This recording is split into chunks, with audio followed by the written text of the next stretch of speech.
నిజాం సాగర్ దశాబ్దాల చరిత్రన్న ఆ ప్రాజెక్టు దశ మారడం లేదు. టూరిజం హబ్ గా మారుస్తామన్న ప్రకటనలు కాగితాలకే పరిమితమవుతున్నాయి. నిజాం కాలం నుంచి ఇప్పటి వరకు పట్టించుకోలేదు కాబట్టి ఈసారైనా నిధులిచ్చి హామీని నిలబెట్టుకోవాలని స్థానికులు కోరుతున్నారు.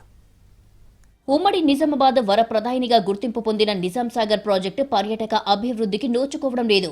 ఈ ప్రాంతాన్ని మైసూరు బృందావన్ గార్డెన్ తరహాలో తీర్చిదిద్దుతామని గత సర్కార్ హామీ ఇచ్చినా అది కాగితాలకే పరిమితమయ్యింది. నిజానికి ప్రాజెక్టుపై ఏర్పాటు చేసిన గేట్లు, గ్రావెల్ ద్వారా నిర్మించిన ప్రధాన కాలువ, ప్రాజెక్టు కట్టడం అన్ని ఇంజనీరింగ్ అద్భుతమే. అప్పట్లో చిన్న ఉద్యానవనాన్ని నిర్మించారు. అలా ఈ ప్రాజెక్టును పర్యాటక కేంద్రంగా ఎప్పుడూ అభివృద్ధి చేయాల్సి ఉంది. కానీ అదిగో ఇదిగో అంటూ పాలకులు కాలం వెళ్లదీశారు. వైఎస్ టైం నుంచి ఇప్పటి వరకు మాటలన్నీ అలాగే ఉండిపోయాయి. గుల్దస్తా దగ్గర ఫౌంటైన్లు మెయింటెనెన్స్ లేక పాడుబడ్డాయి. కాటేజీలు, తాగునీటి వసతి లేదు. నిజాం కాలం నుంచి ఇప్పటి వరకు పట్టించుకోలేదు. కాబట్టి ఈసారైనా నిధులిచ్చి హామీని నిలబెట్టుకోవాలని స్థానికులు కోరుతున్నారు. ఇప్పటి వరకు పాలించిన ప్రభుత్వాలు నిజాం సాగర్ ప్రాజెక్టును పర్యాటక రంగంగా ఎటువంటి నిధులు ఇవ్వకపోవడము నిర్లక్ష్యానికి గురి చేసింది.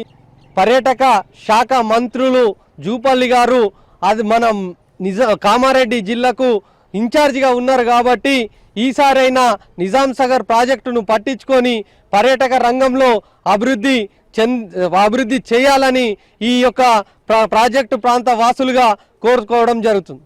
ప్రాజెక్టు చుట్టుపక్కల ఉన్న సర్కారు భూములు కబ్జాలవుతున్నాయి. వాటిపైన చర్యలు తీసుకోవాలని స్థానికులు కోరుతున్నారు. కనీసం స్టే చేయడానికి వసతి లేదని, ఈ ఏరియాను డెవలప్ చేయాలని డిమాండ్ వినిపిస్తున్నారు. టూరిజం స్పాట్ గా తీర్చిదిద్దితే అటు కర్ణాటక, ఇటు మహారాష్ట్ర నుంచి జనం వస్తారని ఆశాభావం వ్యక్తం చేస్తున్నారు. ఇక్కడ దగ్గరలో ఉన్న గవర్నమెంట్ భూములు కూడా అన్ని కబ్జాలకే పరిమితం అవుతున్నాయి. దీనికి తగినట్టుగా చేసి ఇప్పుడున్న గవర్నమెంట్ అన్న దీనికి చర్యలు తీసుకోవాలా. ఇక్కడికి వచ్చే పర్యాటకులకు కూడా ఎటువంటి అవైలబుల్ లేవు. సరిలో ఉండడానికి కానీ, వాష్రూమ్లు కానీ, పార్కింగ్ కానీ. ఇక్కడ జుక్కల్ అంటే మహారాష్ట్ర కర్ణాటక బార్డర్ కాబట్టి ఇక్కడ మహారాష్ట్ర నుంచి కర్ణాటక నుంచి చాలామంది వచ్చి ఇక్కడ మన నిజాం సాగర్ ప్రాజెక్టును వీక్షించడం జరుగుతుంది. కాబట్టి ఇక్కడ పర్యాటక కేంద్రం ఏర్పాటు చేస్తే చాలా ఉపయోగపడుతుంది.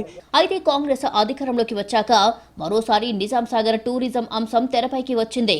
ఇక్కడ ఉన్న వనరులు, చారిత్రాత్మక కట్టడాలు కలుపుకొని ప్రాజెక్టును టూరిజం సర్క్యూట్గా ఏర్పాటు చేసేందుకు వీలుగా ప్రభుత్వానికి ప్రతిపాదనలు వెళ్లాయి. టూరిజం మంత్రి సైతం ప్రాజెక్టును సందర్శించి పర్యాటక కేంద్రంగా తీర్చిదిద్దుతామని ప్రకటించారు. ఈ హామీ ఈసారైనా కార్యరూపం దాల్చాలని స్థానికులు కోరుతున్నారు.